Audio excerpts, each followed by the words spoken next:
dala ang pangarap at pangamba, pagpulo ng luha, di alintana, kagustuhang maiahon ang pamilya. Mahirap man buhay sa ibang bansa, madalas puyat, alam ang sikmura, kinakain ang sariling luha, dahil namimiss ang pamilya. Kung ikaw ay mangibang bansa, dalhin mo ang mahabang pasensya, pagkat di madaling magpaalila, puno ng hinagpis at pagdurusa. Ang tangi ko lang pakiusap sa aking pamilya sa Pilipinas.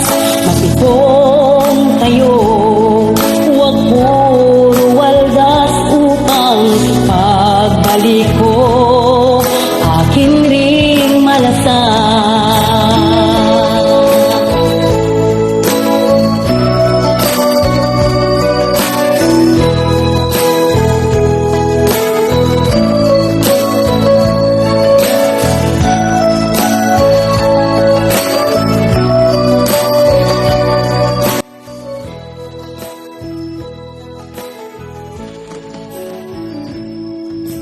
Kung ikaw ay mangibang bansa, dalhin mo ang mahabang pasensya,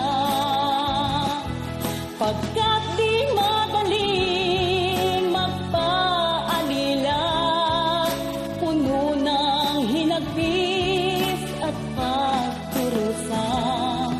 Ang tangi ko lang pakiusap sa aking pamilya sa Pilipinas. Matipon kayo. Goodbye, Hail. From August, September, October, November, December, January, February, March, April, May, June. 10 months na namalagi din eh. Ayan. Ayun, nung dumating kami, hindi pa siya ginagawa. Pero ayan na ngayon. Pag nakikita ko yan, nagkakaroon ako ng mas inspirasyon na magkaroon ako ng bahay pag uwi. At iyan ang bundok. Ayan. Maya-maya ng konti, paalis na din kami. Dito kami sa Suknay Hotel. Nabubulol na ang mangyan. Ayan, shout out. Aywan ko, siguro sa pasukan na uli kami babalik kasi sarado na ang klase, kaya bye.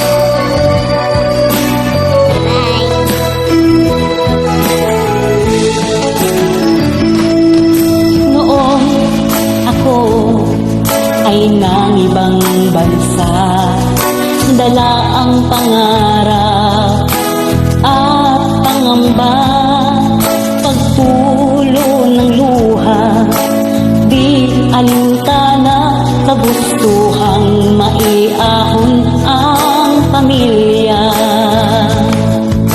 Mahirap man buhay sa ibang bansa,